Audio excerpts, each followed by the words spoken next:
day 2 of the 21st annual conference put together by Wimbies. We're so honored and so excited to be your hosts. My name is Olive Emodi. I'm an actor, a TV presenter with Breakfast Central on News Central TV. I'm also a lawyer and, more importantly, honored to be standing before a collection of some of the most powerful women on the continent. And my name is Kunle Remy, an influencer, content creator, an actor, and the #1 leading male actor in language globally.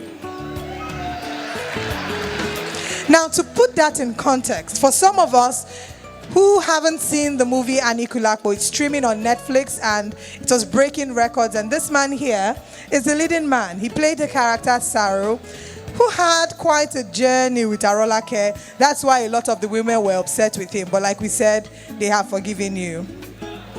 Speak for yourself, Olive. Speak for yourself. Well, I have forgiven you. Thank you. You're welcome. Now, we'll go forward with today's activities, but want to urge you yet again to please engage with us on social media. Use our social media handles, tag us on your tweets and your stories at WimbiesNG on Instagram and at Wimbies on other social media platforms. We want to see your tweets. Also, there's an after party. We must mention that. If you're wondering what the dress code is, look at Kunle's feet. That's the dress code. Now let's get straight into the activities for today. Our first conversation is about health, very importantly. All right? Yes. Now, this panel or this conversation is sponsored by Marcel Ruth Center and Specialist Hospital. We're going to welcome the first person. And before Kunle welcomes the first person, I must mention that if you have questions, we might be able to squeeze in a few questions, so be ready for when the question and answer segment comes on, especially our virtual audience. We want to say thank you to everyone who's joining us. Please, can we put our hands together for our virtual audience? It takes a lot to join online and stay online and not be distracted. There are many of us here, we can relate to how we used to work when we were working virtually. When your boss is talking to you and you're saying, sorry, my microphone is muted, but you know you were turning Semo. So it's important that we applaud our virtual audience. So once again, can we please put our hands together for them? Also, I must celebrate Wimbies. I had many of my lovers that tuned in yesterday. That's in a good way. Many of my lovers in a good way. Fans of Wimbies, Fans. Beautiful women all over the world that tuned in, and some of them reached out to me to say, Wimbies, the organizers need to sell or give out the template for the Virtual online, events. for the virtual, absolutely. Yes. And they said it to the extent that they said, look, they need to give award shows in Nigeria the template of running a virtual event. So a round of applause for Wimbies. I mean, what can we say? It's Wimbies. Wimbies is known for excellence. Now let's welcome our first speaker for this morning. And that will be Adeola Kingsley James, life giver and kingmaker, CEO, owning My Greatness Limited. A round of applause for her as she comes forward. And please remember to write your questions down. We're going to open the lines. I work on TV, sorry. That's why when I talk about phone lines, it feels like I'm on TV. So I'd asked that I come last. Oh. And I asked a couple of times, but it's okay. We're so sorry about that. Good morning, everyone. You would always be the first and not the last. Last in Jesus' Amen. Thank you. Good morning, everyone. And it's so wonderful to be here today. You all look beautiful. And so I want you to give yourselves a round of applause. So I had planned a joke because I'd been put in between other doctors. So my first line was going to be, I'm not a doctor yet. However, I will soon be one. And I planned a joke around it, but it's okay. It's fine. Today we're going to be talking about your emotional health. And for me, I like to talk about my experiences because as a therapist and hypnotherapist, I've worked with quite a number of people who have said a couple of things around their emotional health. And I wanted to talk about it today because it also affected me as well. So I have 4 things I want to talk about. I haven't got that much time. I think I have about 7 or 8 minutes. So I'm going to almost run through it. But I'll share some of the things that affected me and my emotional health. And maybe you can find yourself in one of it. The first thing that affected me emotionally was comparing. I compared myself to everybody. I wasn't tall enough. I wasn't short enough. In my case, I married somebody who is a widow and had 2 children. And so I compared myself also to the dead wife, right? And it definitely, I wanted to be the perfect woman. And I don't know if there's anybody here who, I know of 3 sentences that I've heard the most. I'm not good enough. It's not available to me. And the last one is, I'm different. I cannot connect. And so a lot of people find themselves in this place where they're consistently comparing themselves to other people. I'm not tall enough. I'm not short enough. I'm not light enough. I'm not good enough. I'm not worthy enough. And I don't know if anybody has found themselves in that situation in a very long time. At work, maybe, it's not available to me. Rather than comparing, what I started to do was be grateful. So I had to be grateful for who I am, what I have, knowing that I am enough for a time like this. And that helped my emotional health and well-being, right? And so gratitude, I'm not even sure how I can express what gratitude is. But gratitude just tells you that right now, everything is okay. Maybe my height is just enough for what I need to do. Maybe my color, my skin color, is exactly what I need for now. And so the second one was competition. Now, as a child, there are 4 roles children play. One of it is the brilliant child as a child. One of it is the carer. One of it is the rebellious child. And the last one is the sickly child. Now, as a child, you come back home with good grades. And your parents tell you how good you are with your grades, right? And immediately you start to feel that connection with your parents, because now every time I come home with good grades, my parents respect me. And then one day, maybe rather than coming first, you come third, and your parents start to say to you, the people that had first, do they have 2 heads? Who was there? Yes, I can see a lot of my sisters here. Yes. So you then start to think that, no, I must be first, otherwise I'm a failure. Now my question, failing at something and being a failure, are they the same thing? Exactly. So we then want to be the first. And so we like those kind of titles, the first and the best. The first and the best. And so if we're not the first and the best, then what happens? You feel like a failure. Rather than competing, social media also is not helping. Social media now, we're on different people's streets, seeing all the clothes that people are wearing, seeing all the different things, their cars. And then you're saying to yourself, God, when will it be my turn? Who's there? Yes, sometimes we're looking at it and wondering when those kind of things will happen to us. And that's another thing that affected my emotional health, competition. So rather than competing, what do? You collaborate, you connect, you create community, right? And that's what we're doing here. This is a community of women, powerful women. Now, I must also say that I was a functioning traumatist, and that's a word that I created. A functioning traumatist for me, sorry. Okay, all right. A functioning traumatist for me is somebody who comes out looking really good and is very, very, people are even wishing they were like you, but deep down in your heart, you are lonely, you are alone, you are you don't feel appreciated. So that's the word, unappreciated and unseen.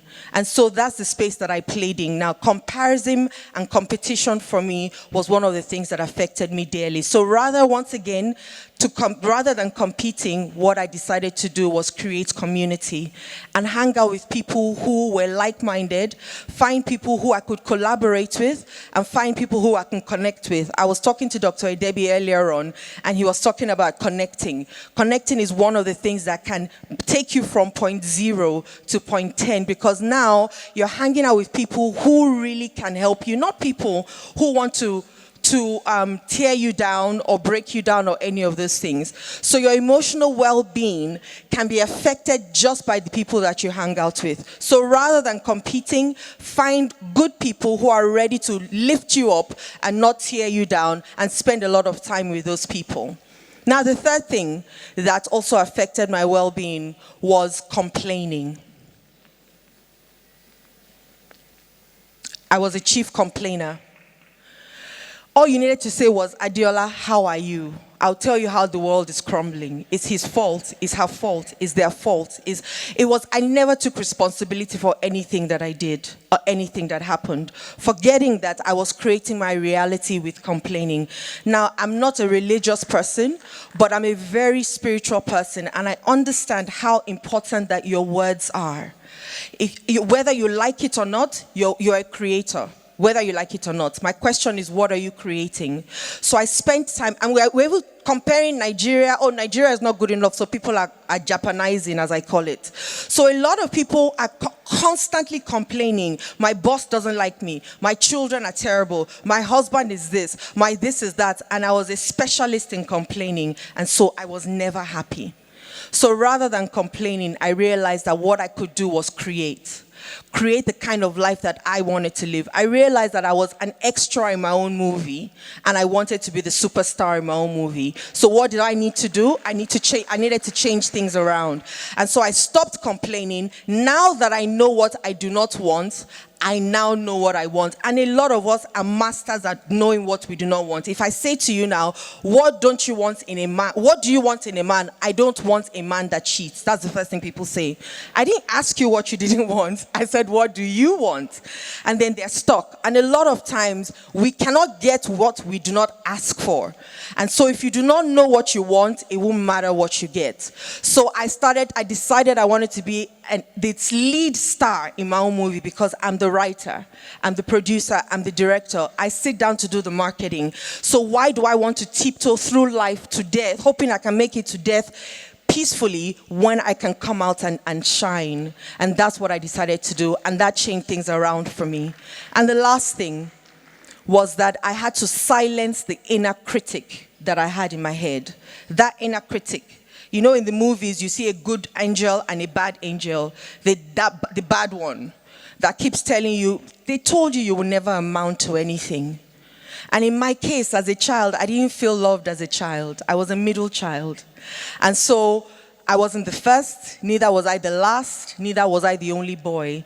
And so I struggled for attention, and so I became extremely rebellious. Extremely. And I would go to places and people will say to me, you will never be anything. You will never be anything. I'm wondering where they are right now because look at me now. Thank you very much. And so rather than allowing that still small voice that is consistently nagging at you and telling you how terrible you are as a mother or wife, or maybe a month ago, my daughter said to me, Mommy, you're a bad mother. And I smiled, I said, thank you. And she looked at me and she said, Mommy, don't you want to be a good mother? I said, it depends on who is judging me. And then I said, okay, you know what, let's have this conversation. Why do you think I'm a bad mother? And she said, because you don't like to give your children things. I said, okay, is that really true? And then she says to me, she says, okay, you don't like to sometimes you don't like to give your children things. I said, fantastic. So does that then mean that sometimes I'm a good mother? She said, yes. I said, that's good enough for me. Because my essence is not tied to what she feels. Right? And so one of the things that helped me to silence that inner critic was increasing the inner cheerleader. The part of me that praises me. And so we're going to do a quick exercise today before I round up. And one of the things that, I would have done so many things, but I haven't got any time. But one thing that really helped me was the mirror work. How many people here have heard of the mirror work? Yes. Please raise up your hand. Who has heard of the mirror? Very good. How many people have practiced it before? Very good. How many people have practiced it for 90 days? How many people practiced it today? Today, okay. So we're going to talk about it. And so please bring out your notebooks and your pens, and we're going to write 4 sentences. And we're going to practice it today before I go, and then I'll tell you how you can use it at home. So the first sentence you should write is, what I love about you is. And put your name in front of it, please. So Adiola, what I love about you is. Second sentence, what I'm proud of you for is. And so put your name in front of it once again. The second one is what I am proud of you for is. The first one is what I love about you is. The second one is what I'm proud of you for is. The third one is what I forgive you for is. Sorry. It's time. I'm working with time here. So what I love about you is, what I'm proud of you for is, what I forgive you for is, and what I commit to you to do is.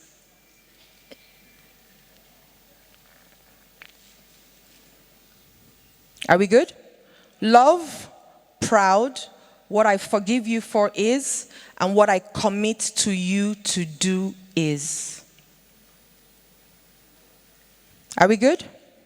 So let me give you my example. Adiola, what I love about you is your beautiful smile and the fact that you show up every day powerfully regardless of what is happening around you. Adiola, what I'm proud of you for is that you are an obedient child. And you're not just obedient to God, but you're obedient to yourself and the things around you. Adiola, what I forgive you for is dimming your light, hoping that other people would feel comfortable around the darkness that you brought. And Adiola, what I commit to you to do is, whether people like it or not, I'll shine bright. And if they have issues, they should wear sunglasses. Yeah. So we're going to do it now. How many people have got a mirror here? Bring out your mirrors, please. If you have got a small mirror, bring it out. If you've got a phone, use your phone, please. But put it on selfie mode, because you're going to do 2 things you love about yourself today. And the bold ones, shout it out. If you're not as bold, it's okay. Just whisper it to yourself or mutter it to yourself. What I love about you, you're going to say 2 things that you love about yourself, 2 things you're proud of yourself for, 2 things you commit to yourself to do, 2 things you forgive yourself for. We're going to start it now. Are we ready? Yes. Ready, set, go. First one. What I love about you is?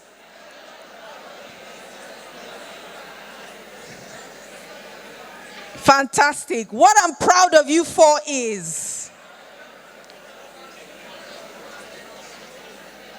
Yes. What I forgive you for is? I'm hearing somebody say, I forgive you for not loving yourself. Yes, love it. And what I commit to you to do is.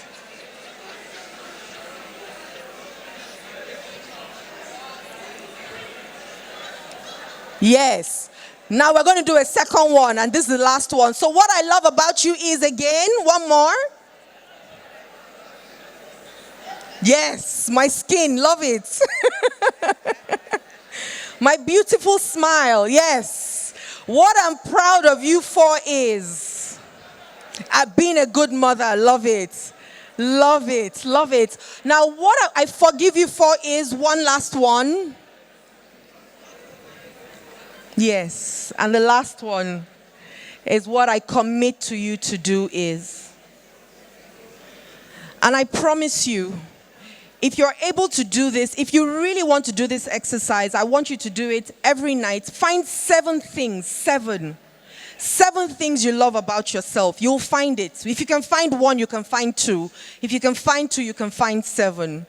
The second thing is 7 things you forgive about yourself, and make it so personal. Sometimes you might even break down and cry. Stand in front of your mirror at night before you go to bed and say this to yourself. And when you wake up in the morning, the first thing you do is high five yourself in the mirror and speak to yourself. And that cheerleader that you have in you that says you've got this will rise up, and you won't need it from anybody else.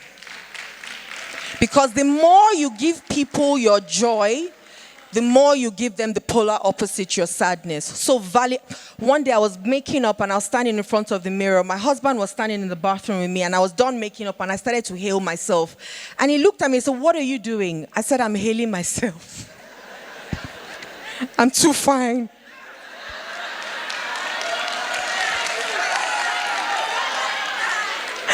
I'm too fine. That's like God did an extra day on me today. Like, I'm too hot. So I took that pressure off anybody. Nobody can praise me the way I praise myself. I don't think they have given birth to that person. And I also know that they have taught us that if you praise yourself, you are proud. It's a big lie. The praise you can give to yourself is the purest praise. If your children tell you you're a good mother, it's because you just gave them biscuits. So there's an agenda. It might not be a bad agenda. If they tell you you're a strong woman, and there's no medal for strong woman, but some people like the sound of being a strong woman. It's because you have just done something. But the praise that comes from you to you is the purest. And there's no agenda underneath it. So get big on praising yourself. Every other thing, choosing yourself, self-love, self-care, all those other things will show up. But love yourself first. Don't give it to anybody else to do for you. Because you will grow blue hair. And the truth is, nobody's responsible for your happiness. You are. So that's all I'm going to say today. My time is up. I hope you've had a wonderful time. Have a wonderful day, everybody.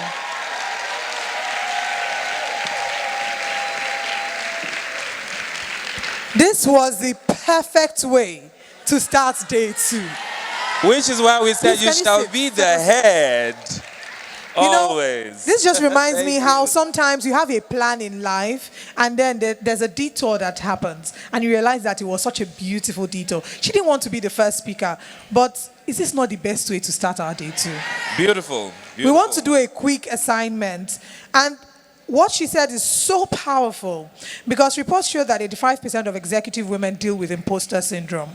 There are many of us in this room who have doubted ourselves, who have questioned ourselves, which is why it is important as women to affirm one another. It is important. I make it a point of duty to see people and say to them, I like what you're wearing. I won't lie though. So if I say it, I mean it. I like what you're wearing. I like your makeup. I like that speech that you gave. Just something, because you don't know what people are struggling with. Right? Right. Kunle, I should probably ask you, let's quickly do the assignment in 1 minute. What do you love about yourself?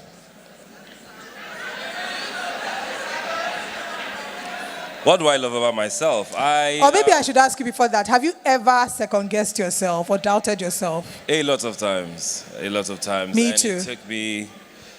It took me this knowledge to embrace myself and believe in myself. And I've seen the result of that. So now tell us, what do you love about I yourself? love the fact that I can become whatever I envision. And you even do that as an actor. You play different roles. That's the power that acting gives you, and you do that as well in real What life. do you love about yourself? I love that I have a larger-than-life heart. I find that the world outside is cold, and oftentimes I felt the need to dumb that down, to reduce it, to shrink it, and treat people how I'm being treated. But every time I try, I feel. So I love my heart. It's one of the most beautiful things about me. Thank you. All right, before it gets very emotional in here, I'm sure when all of us go home and do this, we're going to cry. Please feel free to share with us, tweet at us, that I just did my mirror assignment and I'm wailing, my makeup is ruined. It's okay. Okay, 1 second. Before we move on, please, we realize that a lot of people are keeping seats for people, so the hall doesn't look like we are here. So we might have to close up. Whoever is not here will find it when they come. So instead of us having too many spaces between us, can we be more together? Thank you very much. Thank you for cooperating. Now, whilst we're doing that, we'll invite our next speaker. Our next speaker is a consultant psychiatrist and psychologist. You see, we're catering to your mind. And our next speaker is the only male on this plenary. So please, with a round of applause, let's welcome Dr. Otefe Edebi to speak to us this morning. A round of applause, please. Thank you.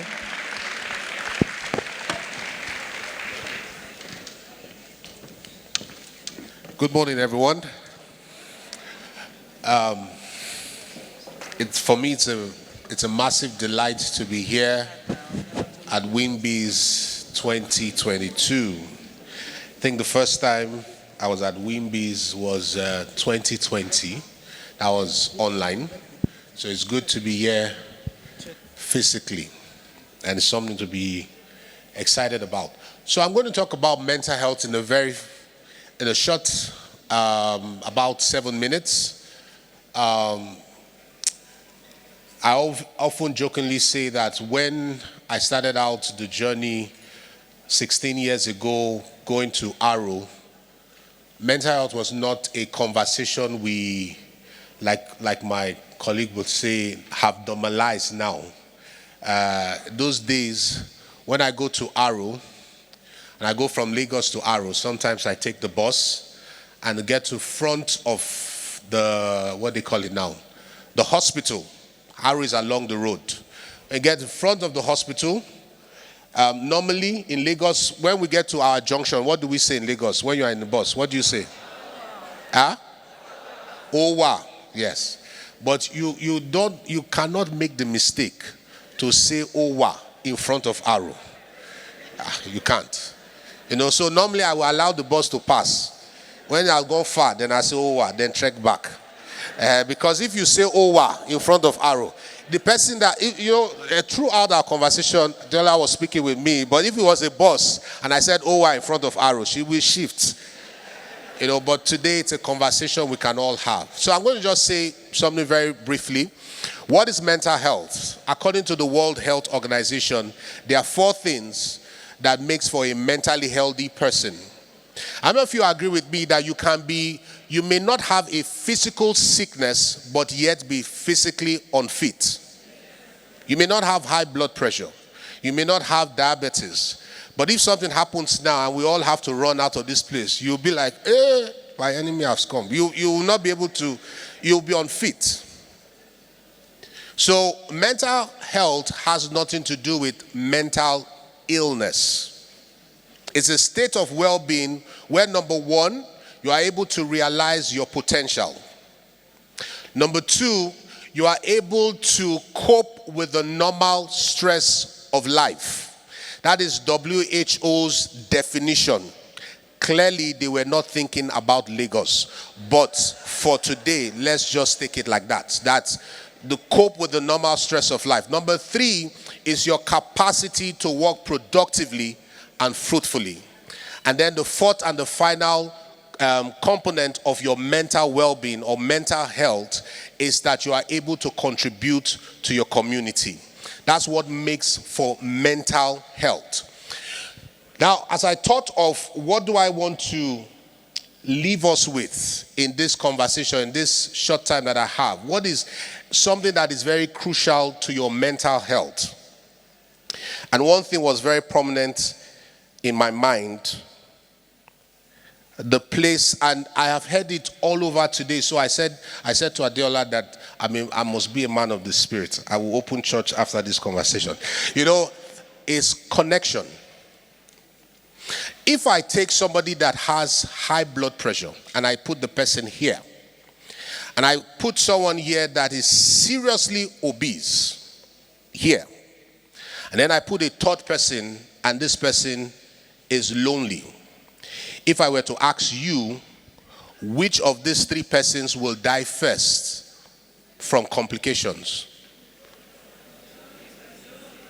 It's because you already know where I'm going to now. If I was not presenting this, you would have pointed at the other 2. But that statement is not just a hype. It's a research-proven statement. That loneliness is likely going to cause death faster than obesity and than hypertension. Loneliness. And interestingly, I think that was something. I was speaking with someone having a session last night, and I said to the person, I said, loneliness has become a crisis today. I mean, the world talks about the place of loneliness and your mental health. So important that it's one of the first statements, for those of us who read some of the holy books, you will remember a statement that was said, it is not good for the man to be alone. And today, like I said, is just to share and just to focus on the importance of connection. And that's the word I will really, really leave us with today. That connection is a vital part of your mental health. And that's something that you should be intentional about. Because many times we do what is urgent and we leave out what is important. And connecting to people is important. It's important for your mental well-being. It's important for your mental health. It's important for you to be your best version. But I'm not just talking about connecting with people in any way and, just connecting for the sake of connection. There's something I read online that someone put up, and I'm just going to leave us with this. It says, the person said, actually a member of Wimbies, she said on her Facebook page, she said, in years to come, the things people will miss most is the laughter they didn't have with their friends. True friendship they missed because of envy and wrong mindsets. The years to come, that's all that will really, really matter. That's what will really, really matter. That's why the song that says, how are you, my friend? How do you do, my friend? That song just is playing rent-free in my mind. And that's what I'll leave you with this morning. Thank you very much.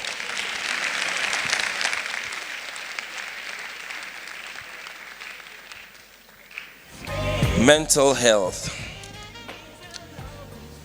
Everybody in Nigeria needs to check their mental health. Every one of us. Because we feel like when you're in traffic, you are very productive. Nope. That's 4 hours of your life on the road. And then you deceive yourself that you're productive. Thank you very much, sir, for that. A round of applause for our doctor. So many myths need to be debunked when it comes to conversations surrounding mental health. It's shrouded in so much secrecy, and it shouldn't be that way. So I'm really glad that he's mentioned all that we need to know. Well, I'm sure that there are questions that will be asked. Now, if you see, we're taking you through a flow. First, we talked about your emotional health. We've talked about your mental health. And now it's time to talk about your physical health. And up next is Dr. Modukbe Elebute Odunsi, the co-founder, CEO, Marcel Ruth Cancer Center and Specialist Hospital. This is a virtual discussion. Can we please put our hands together for Dr. Modukbe as she joins us virtually?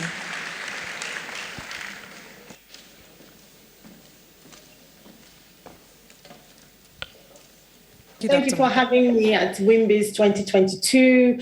I was at Wimbies last year in person. I'm very sorry that I can't be there, but part of this is actually trying to look after my health. More importantly, I think my daughter's health. She's sitting exams for a sixth form school, and I felt I really needed to be here. But I'm glad I can join you virtually. And thank you very much for having me. I just want to say, I'm the last speaker, but certainly I'm not the tail. But I think actually that to the first speaker, I think this has worked beautifully well, because you started this off in a very, very positive manner and highlighting for us actually one of the most important parts of our health, which is our emotional health. I'm going to be talking about physical health, but before I start, I just wanted to bring back to everybody in the room. We all know this saying, health is wealth, right? We all know, everybody says it all the time. We say it in a very glib manner. And I think what we're trying to do on the session this morning, all three of us together, is to say this is actually very, very important. In fact, the person who coined the phrase health is wealth, the philosopher Ralph Waldo Emerson, as far back as in 1860, what he actually said is the first wealth is health. The first, wealth is health. If you are not well, you cannot, do all the jobs. You can't chase all these contracts. My two daughters in their 30s, they seem to have a second gig, a third side gig. You won't be able to do even your first gig if you're not well. So whatever else you take from this session this morning, please, we need to understand that our first wealth is our health. Now, coming to our physical health, that is quite important. And for me, the one thing I want us to all leave with this morning is, do you know your numbers? Do you know your numbers? Because without actually knowledge is key. So when I say, do you know your numbers? Do you know your height and your weight? Because when you know your height and your weight, you can, calculate your body mass index, which is the biggest key to a number of the silent killers that are around, including hypertension, diabetes, high cholesterol. They're all wrapped around, our weight, our lifestyle, our height and weight ratio. So we need to know our numbers. You need to know what your blood pressure is. If I was in the room, I'd ask, but I can't sort of interact with you in that manner. What is your blood pressure? What is your weight? Are you within a good BMI, or are you slightly overweight? And if you are, what should you be doing about it? So do you know your blood sugar, your fasting blood sugar? Do you know your fasting cholesterol? Those are all very important things. And, they are more important to us, as I'm saying, than all the other things that we're chasing around. Now, obviously, I'm going to come at this from a cancer perspective because I'm an oncologist, and we have now been operational at our hospital, Marcel Ruth Cancer Center, and Specialist Hospital, for just under 2 years now. And so we already are beginning to gather data. And I thought I'd share some of that with you this morning, because I think when we know the figures, and most of you in the room are incredibly intelligent, very vibrant. I was watching as people were arriving this morning. I really enjoyed the bit where there was connection, and I wasn't there. So I'm going to make sure that I'm there physically next time. But we have now seen almost 2,000 patients at Marcel Ruth. We don't only look after cancer patients. We also have other specialists looking after other conditions. But from a cancer perspective, we've seen over 1,500 patients in under 2 years. Now, last month was Breast Cancer Awareness Month. This month, November, is Lung Cancer Awareness Month. So I'm going to focus on breast cancer because I was having to look at our data for a number of talks that I was giving. We have seen almost 500 breast cancer patients at Marcel Ruth. But indeed, only yesterday, true story, I was called by a very senior medical colleague who referred to me a 22-year-old patient yesterday who we're going to have to see quite urgently. And she has a family history of breast cancer. That was her risk factor. We have people as young as 30, although the majority of the patients are between the ages of 40 to 60. But the one point we need to walk away today is for those who have a family history of cancer, any cancer at all, any screening programs that you've been talked about, you need to start 10 years before the index person in your family had cancer. So if normally breast cancer starts at 50, if your mother or auntie or somebody had breast cancer, whether they survived or not, if they presented at age 40, you should be screened from age 30. If there's somebody in the family with a history of cancer at age 30, your screening should start at age 20. Going back to our breast cancer cases, like I said, we've seen almost 500 cases. Now, as of all those 500 cases, 75% of them are presenting at an advanced stage. Now, this is irrespective. We're seeing patients from all over the country. It's irrespective of whether these ladies are ladies who went to with me, have been in banking, oil and gas, or whether they are actually people who come from a completely different socioeconomic background. They're seeing are presenting with advanced cancer. And at that stage, it is difficult for us to make any difference whatsoever to their treatments. So we looked at what are the types of cancers that people with breast cancer are presenting with. Now, for a lot of you in the room, I'm sure you've heard of Angelina Jolie and the fact that she made the decision to have both her breasts removed because there was a family history of cancer and she didn't want to take that risk. There's also something called hormone receptor positive or hormone receptor negative cancer. Now, receptor negative cancer is more aggressive. We know that worldwide. Hormone receptor positive cases, we can do a lot about. In particular, there are new treatments available for people who are hormone receptor positive. So there's a lot in literature about the fact that breast cancer or most cancers are more aggressive in Black, African, and American population. And one thing I can tell you this morning is that the reason for that is the fact that the patients are presenting late. In our hands, looking at our patients, actually 70% of our patients are hormone receptor positive. You don't need to know the details. All you need to know is 70% of our patients have good risk cancer that we could have done something about. However, they're presenting too late. So there's a genetic bit of it, and there's nothing much that we can do about that.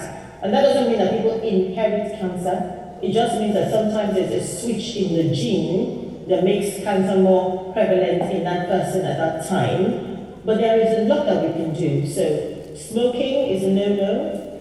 I mean, it really is. I mean, especially for women, the risks if you've been smoking, even if you stop smoking, the risks continue for many more years than it does for a man who stops smoking. You know, women we always have the short straw. Alcohol in moderation is fine, but alcohol can predispose you to liver cancer and other things. Your body mass index weight is an issue, and therefore keeping an eye on nutrition, a sedentary lifestyle, gym and doing what you don't enjoy, just walking every day. Even if you walk for 30 minutes every day, that's all we need. Now, ladies in the house, annual health screening. So recently, about 10 days ago, we offered to screen 100 women free, breast ultrasound and mammogram. We were delighted. In 72 hours, our online registration was overrun by over 150 women. We had to close it down. We looked at the data. Most of the women were over 50. I'm really grateful about that because age is a risk factor for cancer and all the silent killers. So the older we get, the more intentional, the more attention we have to pay about our health. You know, we women, we think that, the older we get, we're more busy, there's husband, there's children. No, the older we get, that's actually when it's more important that we look after ourselves. And it's great to see so many beautifully looking women this morning who are all looking after themselves outwardly. We also need to do the inner health, the physical health, knowing our numbers. So that is actually critical. You need to pay more attention the older you get and have your annual health screening done. We've done, when we did the breast cancer screening thing, we had over 100 women come. We asked them, and actually, disappointingly, about 60% had never did a breast ultrasound. No, 60% of women that came to us, and most of you are probably in the room today, had never ever had any screening done. Now that is worrying. We're unfortunate that we don't have a public health system that sends us letters like they do in other countries to remind us to have our screening done. But the onus is on us, so that we can keep our families well, so that we can ensure that we enjoy our careers. Yes,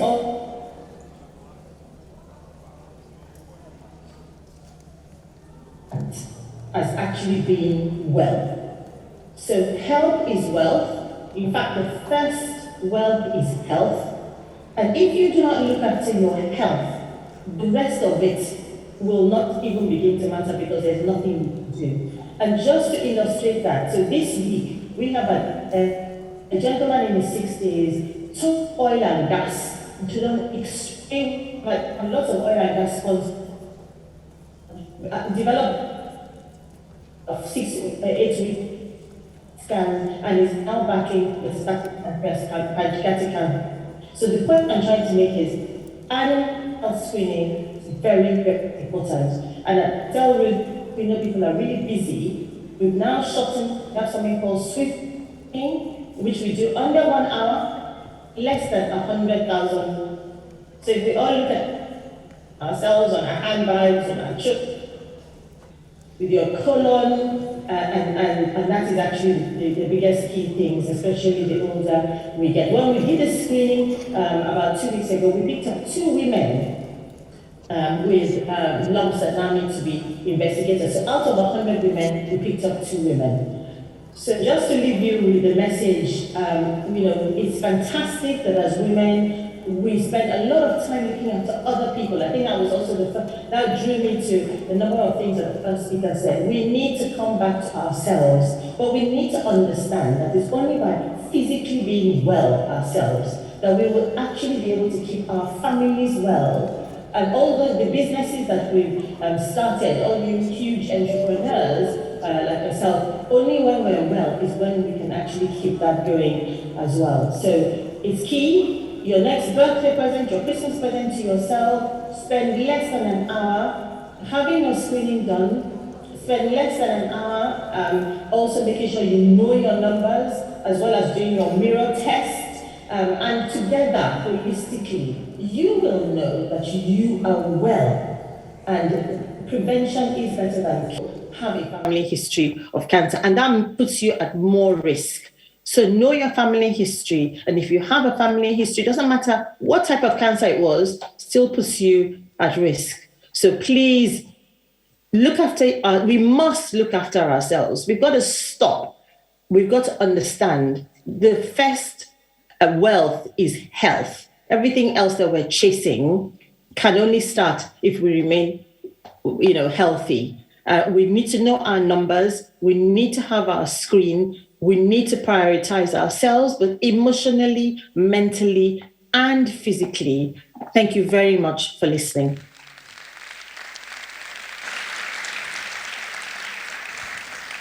Thank you very much for that session. And it's our hope that I believe that we would all take something from that before Christmas. How many of us are going to do checks? Okay, more hands will come up, right? So if we told you that we had free checks for you outside, how many of you would go for it? Okay, so we have some good news. Yes, it's a great day because in the spirit of health is wealth, Neth Pharmacy, Evercare Hospital, and Marcel Ruth Cancer Center are all outside and they're doing free health check. A round of applause.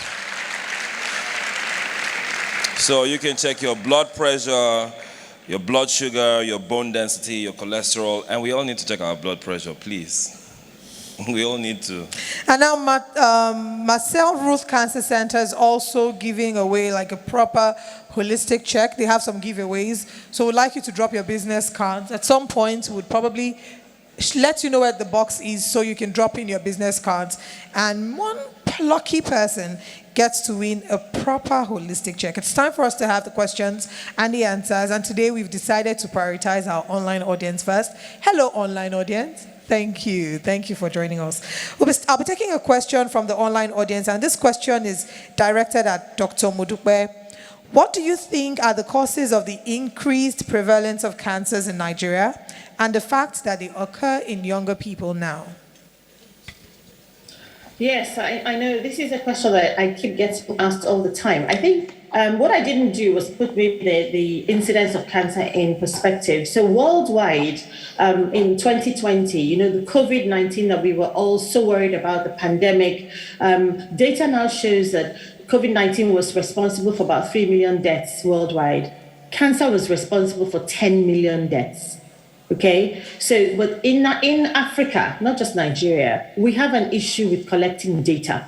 And that's one of the things why we're focusing on this at Marcel Ruth and encouraging and collaborating with other people. If you look at the WHO statistics for cancer in Nigeria in 2018 to 2020, there were only supposed to be 200,000 deaths annually in a population of 200 million. We know that's not possible. So I think when you're saying we say increase now, I think the increase is because people are becoming more aware. People are now beginning to seek care. I think also there are now the facilities, the hospitals that are coming up that are able to look after patients. There are people like myself. I worked in abroad in the UK for almost 40 years before I came back to Nigeria. So the confidence in the health system wasn't there. And a lot of our patients were going abroad. So we were losing that data. So I think now we're seeing the number of patients that we should have been seeing. That's what I think. But I think that as we collect this data over the next few years, it will become clearer once we have like 5 years data. We're already 2 years along. So I don't really believe that there's been an increase in cancer. If I'm worried at all, I'm worried about the fact that the family history is quite high. And the other thing, because it's Lung Cancer Awareness this month, again, people think all these things are, very rare. We've seen 3 women with lung cancer at Marcel Ruth in the last 2 years who did not smoke, who did not live with anybody that smoked. I have my theory about generators, but I'm not saying it too loudly. We have to have electricity one way or the other, but we've got to think about the fumes and the chemicals that all this predisposes us to. So there are a number of environmental issues that need to be addressed from a public health point of view that are not. But I don't believe that cancer numbers are getting more. I just think that more of us are now working in this space and collecting the data, and we know what's going on. Breast cancer, by the way, for the few men in the room, breast cancer also occurs in men. Only about 1% of the population of people who have breast cancer worldwide. But at Marcel Ruth, we have 3 men who have breast cancer. These things are not totally rare. I hope that answers the question. Can I also just add something to that? I've also with the little that I've realized, a lot of our emotional illness, a lot of our physical illnesses start emotionally. So if people are resentful, angry, they don't let things go, and they're consistently bitter, it can cause a cancer. Now, a lot of times we don't know also that we create diseases in our heads. Because I work with the subconscious mind, I've seen all kinds of things. So some people look at it, I'll even use myself as an example. I created an eye problem because I wanted a connection with my mother. I remember going to the optician, and the optician said to my mother there was nothing wrong with my eyes. And I said, I'll go and come back. And by the time I came back, I needed to wear glasses. And I've been wearing glasses since then. So sometimes, a lot of times, our physical ailments start emotionally. So letting go, forgiving is so important, and we must do it every day. At the end of every day, just let go of all the resentment and toxins and anger that you had throughout the day, and do not sleep with it, because as you sleep, that's how you wake up. And so when you sleep angry, you'll wake up angry, and then the cycle continues. I feel like we need to have another session for forgiveness, because how many people honestly know it's not Well, easy? can I just say something quickly? If I may just interject very quickly, and I hear exactly what you're saying. But the thing is, at the end, we're not going to be able to actually say, so I don't want people in the room to go away. We're going to try to reconnect with Dr. Modupe, but there's another question that we have here. That question, by the way, was from Rebecca online. Thank you very much, Rebecca. We're going to take 2 questions from the audience. So please, if you have a question, find your way to the microphone whilst we take the second question from the audience, from the virtual audience. Right. This question is from Elizabeth, and I think it's for 2. That's for you and Dr. Modupe.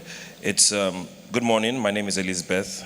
My mom had cancer, unfortunately passed 3 years ago at the age of 57. It has been a struggle. I do my checks every 6 months. I'm struggling with my mental health due to fear. What would you advise I can do to take this fear away? Okay, I think this is a mental health, emotional and mental health. It's all 3. Yeah, really. Okay, so how many people here remember the story of Job in the Bible? Okay, so the first thing Job said when he started to complain about his situation was, what I feared the most has come upon me. So the truth is that what you fear the most will come upon you. So what you want to do is change that fear to something more empowering. The fact that my father's friend died in his sleep does not mean I will not sleep again. So what I want to do is sit in the place where I keep saying to myself, all is well. I mean, the good thing is she's going for checkups. So the checkups are coming back positively. So sit down and just keep saying to yourself all the time that say exactly what you want. That's what I'll say. Okay. What the person is doing is, so you are painting the worst case scenario in your mind, and that's normal. That's okay. It's called to catastrophize. But what you can do is, there's a joke that says, whether you live in fear and or you live bold, no one is coming out of life alive. True. All of us will die. So you can choose to stay in the present and just enjoy the moment. But also be well aware and well informed that, yes, your mom may have passed on because of cancer, but there are other factors. It's not just, it's sometimes early detection, early treatment can change the whole course of things. And the time she passed on, and now there have been advancement in treatment. So these are some of the things you may need to arm yourself with. You may need to go into therapy to have this kind of conversation, to remind you that, look, yes, your fear is valid, but the thought process that is feeding that fear is incorrect. And that's what we need to work on. Thank you very much. And can you hear me? Can you hear me now? We can hear you. Perfect. Yes, I think that the answers already cover most of this. I want to say that at most comprehensive, in particular, cancer centers, including Marcel Ruth, we have a big counseling team. So, for example, when we're about to start treatment, patients have to see a counseling team led by very, very senior nurses who have done a lot of training in oncology nursing. But I think for this lady whose mother died so young, and the impact of this, even this week, somebody called me about a very good friend of hers who is now needing palliative care, being looked after by her niece. And I was wondering, well, what happened to her? Why are you looking after your aunt? Well, this young lady's mother died her father died when she was 3, her mother died when she was 12, and now this is her aunt who's died at age 52. So the message here is for those who have a family history, the screening needs to start earlier. But also, please, there are lots of people. There's the doctor and all the panelists in the room who all specialize in the different aspects of well-being, emotional well-being, mental well-being, and physical well-being. I'm talking about the physical one, but also I think there's been a stigma in terms of people going to access counseling and mental health support. Probably changed a lot now since COVID. Please, if you're struggling with these feelings, and there seem to be quite a few on the chat, somebody whose mother just died from lung cancer 3 days ago. I mean, that is so raw. And I have to say, I applaud you for being on the Wimbiz platform dealing with that today. There are people who can help. Just get in contact with us, with any of the members of the panel today. This is what we do. This is what we would like to do. We want to help you be better, be well. We want you to help you live your best life all the time. You're all very hardworking women doing amazing things, incredible things. When I came to Wimbiz last year, I was floored. I mean, I came back thinking, yes, I'll come back and I'm setting up this business. I'm a medic. I've never done anything in setting up business and everything. And I met women who were 20 years younger than me, who had actually had their own businesses, supported their families from their 30s. You are incredible women. You're beautiful women. You're doing so much, not just for your family, but also for the communities. A lot of you, particularly during COVID, set up all sorts of systems to help the elderly, all sorts of people.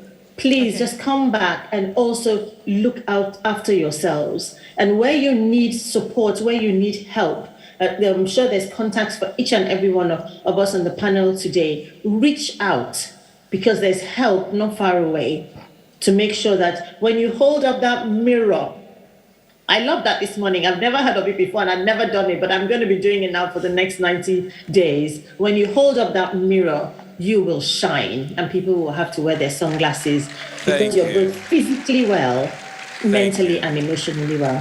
Thank you so much. Thank you. This is quite interesting.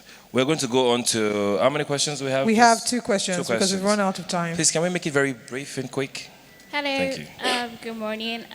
Omar Kweju. I actually, speaking about the cancer issue, I've lost my mom to a tumor in her cheek, my dad prostrate, my auntie uterine cancer, my grandmother intestinal, another auntie on my dad's side, lung cancer. So it's scary for me. And my mom's was undetectable. She went to South Africa, she went to UK. Even here, they said there was nothing wrong. They did all the swabs and all that. and she died within 3 years. She died this year. So it's really tough for me, and I keep asking myself, what can somebody do? Are there immune boosters, or are there, because they're all unrelated, so it's not like it's a particular type of cancer that you know that, okay, I need to look out for this or I need to look out for that. So what can somebody do to actually prevent that occurrence in the family? Thank you. Okay, if I may say that, and it's very, it's amazing, honestly, the family history that you've had, and I think all of us in the room, I'm sure, feel for you and also the rest of your family.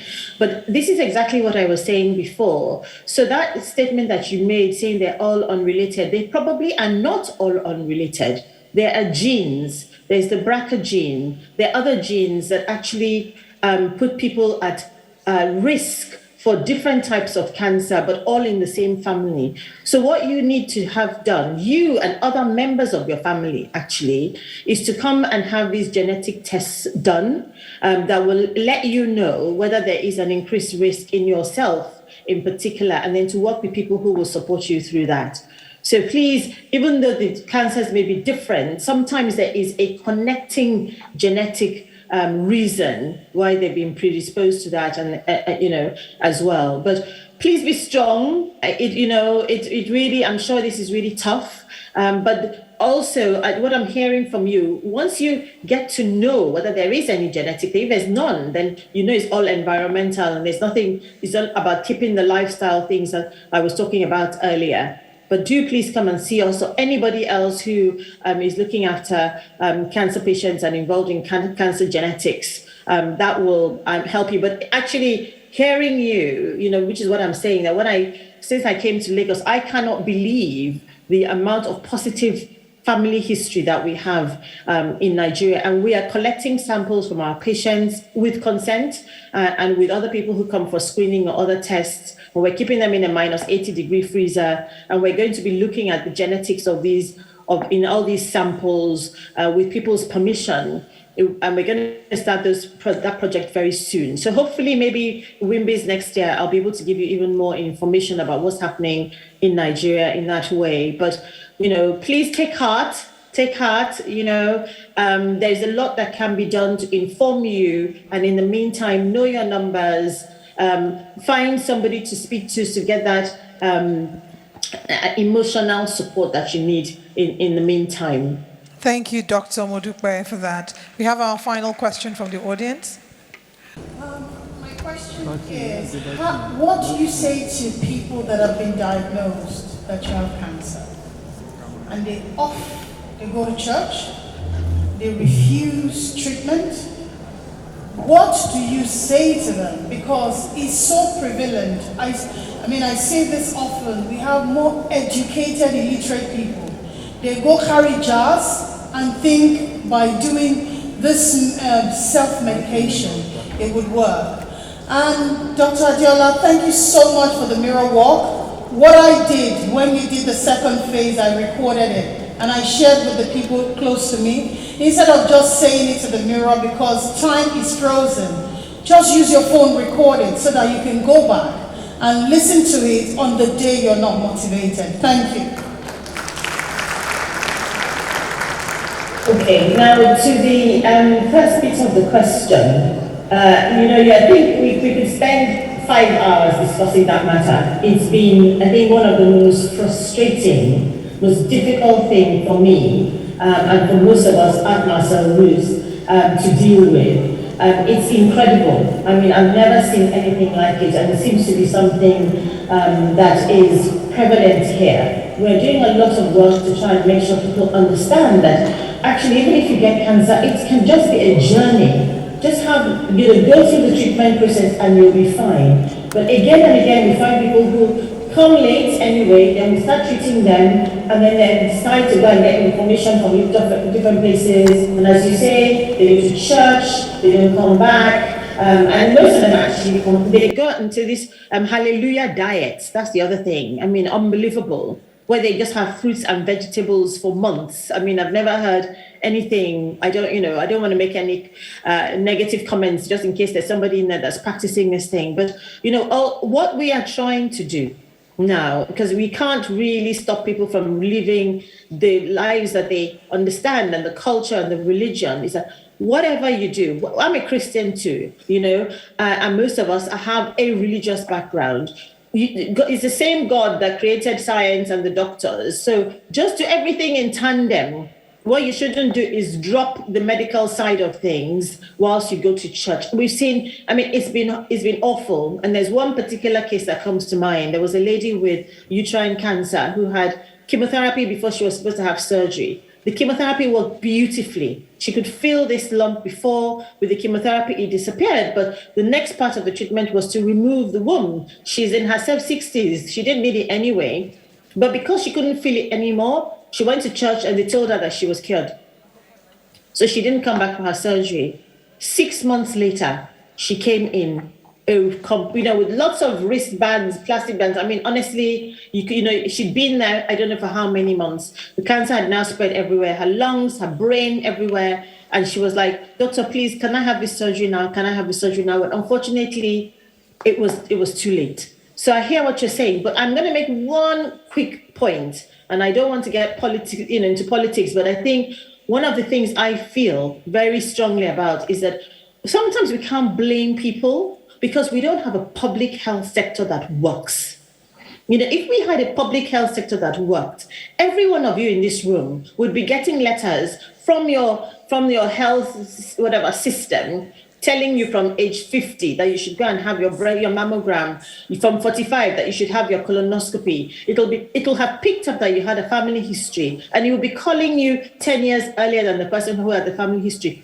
We don't have that. That's the problem.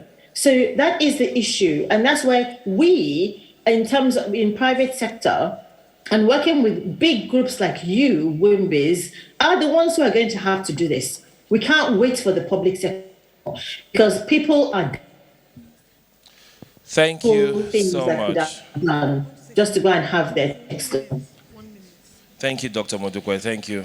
Okay, I just want to say something on that. How do you get people to go receive treatment? So it's not just peculiar with cancer, but there's something in mental health we call intellectual insight, and then we have emotional insight. So you for example,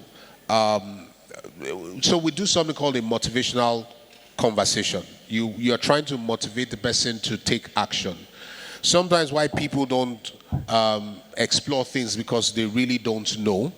Sometimes they're in denial. So one major thing you really need to do is, once again, may sound like a cliche, but you have to connect with them at what motivates them. So, for example, I told one person once, I said, do this, that wouldn't you want to walk the aisle and be the father of the day for your child? And then he broke down crying. Trying to get him to intellectually make a move was not enough. But connecting with him at an emotional level was enough to move him to decide. Sometimes so you may need to take the person to assist them to treatment. So don't be quick to just go all on them like I don't understand and all of that. That may just shut them. Depending on the person you are dealing with, everyone, what motivates them is different. So if you are finding a difficult time, you may need to get someone else to talk to them to get them to seek help. I just wanted to add that because people taking action is not as simple as just giving them intellectual information. There are deeper things that hold people back from making those decisions. Thank you very much. Round of applause. Thank you very much. Now, I know that there are other questions in the hall, but I'm sorry. It's a comment I want to share. My doctor told me this, and I wrote it and put in front of the mirror. Genetics loads the gun, but your lifestyle pulls the trigger. That's a good way to round this up. Thank you. I'm glad we didn't lose that. Thank you. Thank you. Thank you, ma'am. So I think now it's time for us to start making lifestyle adjustments. But if you've enjoyed this session, if you feel like this has been a very impactful session, can we please put our hands together for our panel members? Please, No, we one want second. to take photographs. We want photographs. Can we please welcome one of Africa's leading financial experts, a member of the board of trustees of Wimbiz, Rolake Akinkugbe, as she comes on stage to join them for a photograph. A round of applause. Thank you.